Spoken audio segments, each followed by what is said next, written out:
Hey Bat fans, Luke here, ready to bat chat about another Bat book, and today we're going to take a look at Batman Troika.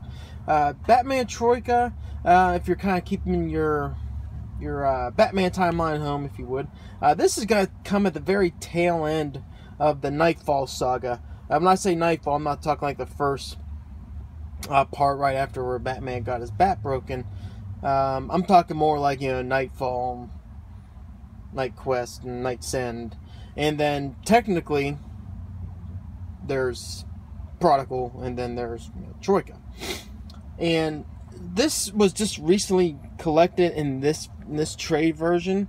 The way they kind of did Night's End, Nightfall, they kind of broke up, I think, into like 7 or 8. Yeah, it's right here. There's the checklist. A whole bunch of trades. I actually kind of double dipped on this story because I actually triple dipped. Considering that for the most part, I have all the Batman and detective issues that kind of has this time period of stories, but I also got the 3 omnibus that collects the whole entire Knightfall saga, which includes Troika. But this one I got, maybe some video later down the road kind of show you maybe my collection, but for the most part, I'd like my stories, if I can. They came like in a trade on its own. Kind of like to have those. So cases like I got like Knightfall, where I got the 3 omnibus. I kind of also wanted, I always had Prodigal, but those standalone stories within the saga, I kind of want to have my own collection. So this one, I did want to get. Now Troika, or this trade in particular, actually has the story Troika proper, which occurred in Batman 515, Shadow of the Bat 35, Detective 682, and Robin number 14. But also has 2 other stories, Nightwing, Alfred's Return number 1, which is like a 62-page one-shot, and Batman the Vengeance of Bane number 2. So you get a pretty decent collection of stories in here for like 20 bucks. 3 stories. Well worth it. Creative team on this. Again, this is right during that Knightfall saga, so really a good collection of Batman talent on this. Doug Moench, Alan Grant, Chuck Dixon, the mainstay Batman writers at the time. Also have Kelly Jones doing art in this. Barry Kitson, Graham Nolan, Tom Grummett, and Dick I always mess up his name, Giordano, doing the pencils on this. And I love this cover, by the way. Now Troika, what Troika is, you got kind of going in this, and this is kind of going to some of the negatives I have with Troika, but this one, you kind of have to, if you're just going to just pick this up as like a standalone story on its own, you got to understand the time period. Again, this is the very, very tail end of the Knightfall era. At this point, again, this is after Prodigal, so Nightwing has, in Prodigal, he donned the persona of Batman. Now, Batman and Troika, he's officially back. He has recovered from his back injury, and this is truly, when it says Batman is back with a vengeance, this is Bruce Wayne, Batman, totally back. Nightwing is back being Nightwing proper, and this is Bruce Wayne kind of, redonning the cape and cowl. And what you have in here, you see Bane on the cover. Bane's, again, he's toward the tail end of that, Vengeance of Bane number 2. But Troika, what it is, it's really coming down to this 1, 2, 3, 4 individuals who all kind of have this theme of, being from, Russia. And this, again, keep it in context, this is occurring right after the tale of the fall of the Soviet Union. So now you have these 4 individuals. The one, I always butcher names, so I'm just going to call her Starhead, and you'll see why in a minute. But basically what we have is 4 individuals. You got, you have KG Beast, who's in here in this story. Then you have Dark Rider. Dark Rider is kind of like a cowboy type thing. KG Beast. You have Colonel Vega. Then you have Star. It's really Russian. I always butcher her name. But basically what the premise of this is, again, this is after the fall of the Soviet Union and communism, in that time period where the story is being told. And these 4 are coming into Gotham, where, again, this whole idea of capitalism is really foreign to them, but they kind of see it where they can go ahead and take advantage of Gotham and use capitalism in its own sort of way to kind of bring back, you know, the communist idea with the rise, again, of the Soviet Union. But there's some caveats that's the initial kind of plot and motive behind these four individuals coming in. And what you see is a kind of divide between, you know, I just say Ghost Rider, Dark Rider. Dark Rider and other three individuals that this person was, they are really trying to, I don't want to say have a legit run of capitalism. They're kind of controlling crime in a way where they're kind of like money for protection and whatnot.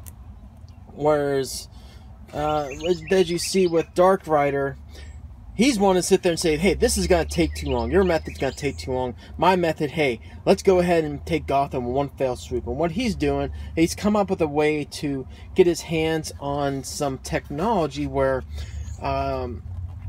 basically gets a nuclear weapon in the size of a baseball. And it's kind of interesting where you sit there and kind of take it into consideration, you know, the nuclear weapon the size of a baseball. It is a really crafty idea done, which I think this was, I think it was Chuck Dixon. No, I'm sorry. This was Doug Moran, oh my lord, Batman. Dixon was over in Detective at the time. When you think baseball, you're thinking All-American. And it's just kind of like one of those American customs and, not customs, traditions. Whereas now you got these folks in the fallen Soviet Union coming in. It's kind of funny where they sit there and say, hey, you know, one of the weapons we're going to use against the American ideal, the American wife, you know, the capitalist ideals and fundamentals, we're just going to use it against, use baseball against its way. And it's pretty interesting. You do see Dark Rider. The thing with him, kind of has a statue that has plutonium kind of fused with it. So you see he's kind of poisoned, and he kind of goes away early on in the issue that he's basically going to die. Which leads to, you know, those final three. And what they're trying to do is they're trying to get their hand on this baseball. What they didn't know is that Dark Rider kind of hit it, and kind of hit it in place, which is like right behind their nose. But it does kind of come at the very tail end, come full circle, how everything kind of comes together, and that the three ultimately get their hands on this technology, this baseball-sized nuclear bomb. And all kind of comes to play at the very end, crescending with obviously some internal strife within each three, and also how Robin and Batman kind of have to take down this foe. You also see, you know, Harvey Bullock show up in this, Commissioner Gordon, all along the way. Interesting in this too, the way I kind of like how the story kind of flushes itself out. You gotta keep in mind, I mean, again, this is the tail end of Knightfall. This is Batman, Bruce Wayne in particular, kind of getting back into the groove a little bit, and he kind of has this new costume. It's more Kevlar, whatnot, a little darker, but also, again, he's trying to get his grooves back. But one of the biggest things in this story is you're going to see the absence of Alfred. And this is what I kind of hit off, kind of like the bad parts to the end. Alfred's not in the story. Alfred has, much like you saw, you know, in the Dark Knight Rises, he's not going to sit there and watch and be a part of the fall of Bruce Wayne against, you know, the medical recommendations from doctors to rest and heal. So if Bruce is not going to listen, he's not going to be part of it. So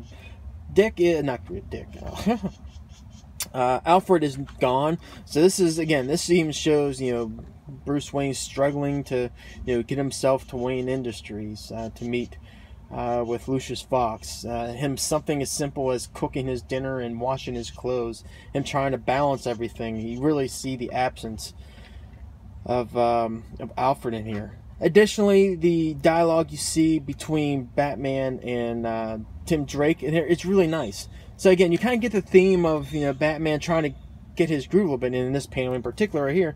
Him sitting there trying to, you know, use his grappling gun after he kind of has his interaction with Colonel Vega, who can kind of, it's sort of like a Count Vertigo type person, where he kind of take control of your mind a little bit, but then Batman, again, not knowing his limits yet, he's still trying to get back into the groove of things. Actually needed Tim to kind of help him out a little bit.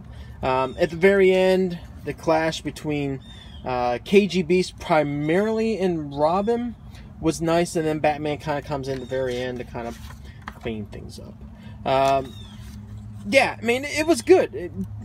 Troika is good with some caveats, which I'll kind of talk about at the end. The art is nice.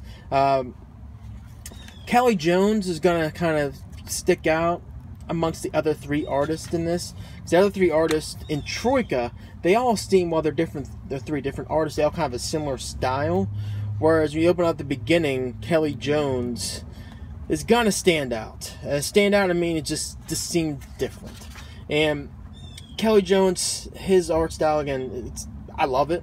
But it's very unique and very identifiable. And it kind of lends itself more to like the horror aspect. So the Dark Rider character, kind of using the art style to kind of gets after what's going on with him, it fits well. But it does kind of stand out against the other 3. But other than that, the art's great, color's good, story's nice, got a good balance, but with a caveat, which I'll talk about toward the end. The next story is the Nightwing Story, The Return of Alfred, which was really nice. Bruce Wayne, Batman, not even in this book at all.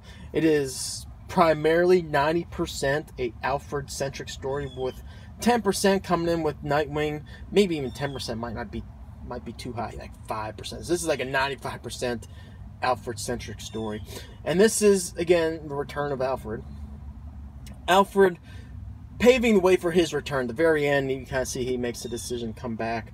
But this goes into a really, don't want to say a character study, but goes into a lot of the back history of some of Alfred's past with the love interest he had.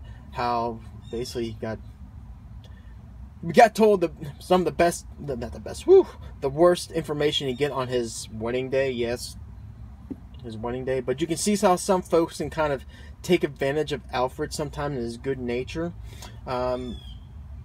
It all kind of gets fleshed out in this story that's occurring over in England, where Nightwing actually tracks down where Alfred is, and they got to team up to help someone who, again, Alfred has some really deep feelings for, and again, he gets kind of taken advantage of, but it's all nice. It's a very good character-centric story, which is really good, and it reads really quick, and I don't mean that in a bad way. I mean, because it hooks you in. It's a really good character development story. It flushes things out with Alfred. The last story deals with Batman Vengeance of Bane, again, taking the concept with what this is post Knightfall. So this is Bane kind of licking his wounds a little bit in Blackgate. He links up with the rat catcher, and you kind of see the slow return of Bane. This is someone, again, he's physically recuperating, but also kind of getting over the withdrawal he had with the Venom. And while this is not as good as, Vengeance of Bane #1, which actually had the origin story of Bane, this is still good in that you get to see, I'm not going to say that it kind of borrows from the same type of form, but it sort of does, how Bane develops allies while in prison, and then how those allies kind of come together and help with, we'll just say, the escape of Bane, we'll just call it that way, and to paving the way for stories going kind of forward. Some might argue this kind of shows more of a softer side to Bane, and I can say that, I could see that at the end. And if you read this, you'll kind of get the gist. Whereas it just going to seem so different from if you read Knightfall and this, where Bane is just so driven on, taking down the Batman, Batman and the Bat, to such a central figure in the development of himself while in prison in Penadoro, and what that symbol actually means with all the nightmares he has. So you kind of see some like a twist that kind of occurs at the end. I could see some folks saying he's kind of softer now, but it does kind of segue into some of the Bane stories you'll see later on. Overall, Troika was fun, but it has some caveats, like I said before. The big caveat I can say is that this is not new reader friendly whatsoever. I think if you have not read,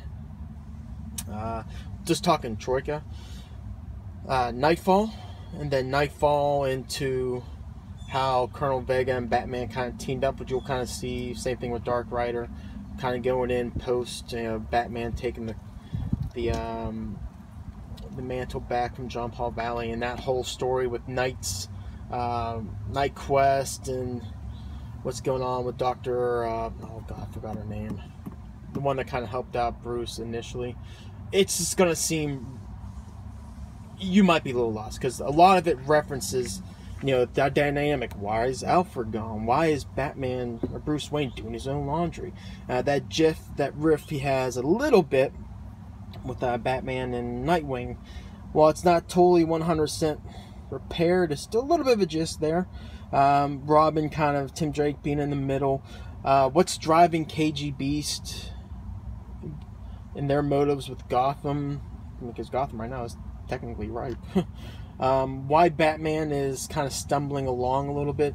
All that, if you don't have that kind of context, you're going to be reading it, it's just going to seem off a little bit. Same thing with that Return of Alfred story.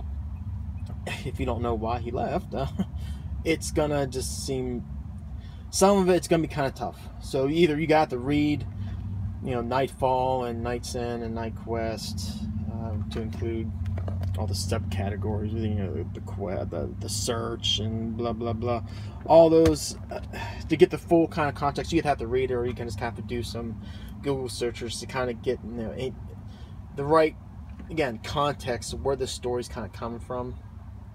Kind of is what it is. KG Beast in this, I also thought was kind of played like a goof. Some folks will kind of criticize how KG Beast is kind of used from time to time, but he just seems like a straight up brute in this. And toward the end, how he gets kind of taken out was kind of weak, to be honest. What else? Batman Vengeance of Bane. It's good. Again, just how Bane's kind of toward the end, it's just going to seem weird with how he was kind of portrayed earlier. But that's kind of like the caveats. The pluses, again, it's a good story. It is. Once you get that context, this is going to be, it's a fun story. This is just 90s storytelling to a T. It just kind of, you kind of take that into consideration too. A lot of action. The Troika part, you'll like the kind of comparison with, the United States and Soviet Union, the capitalism, communism debate, how, again, just the use of something of baseball, the symbolism behind that, I thought was really good and well done. Art was great throughout, and overall was fun. It's just, if I just had, again, the biggest downfall on this is just, you just need the proper context kind of going in, and because that's not really new reader friendly. So recommendation wise going forward, would I recommend it for the new Batman readers who haven't really had too much bad experience underneath their belt kind of going into this? Read Knightfall first, to be perfectly honest with you, and then kind of come back to this. Everyone else, this particular printing, I would recommend, if you can, get the 3 omnibus for the Knightfall, and this kind of gets rolled into it. But if not, if you read Knightfall and kind of got that context, or if you read different printings or whatnot, sure, and definitely for the hardcore Batman fans, this is nice. It's for the completionist, yeah, absolutely. Again, that's just the way I kind of collect my Bat trades. This is one I just had to get. So, but the good thing too, if you just want strictly Troika, the issues in a $1 bin, so you could probably get them for $4. It's 4 issues, and you can probably walk away getting them relatively easy. So Troika, if I had to grade it, 3 out of 5. 3 out of 5, above average. But what I think really takes it back a lot is just the necessity for prior knowledge kind of going into it. Because if not, I think you're going to lose some context and some of the enjoyment out of it. So anyway, that was my thoughts on Batman Troika. Hit me up in the comments below what you thought about it if you read this. We'll bat chat and go from there. So until next video, take care.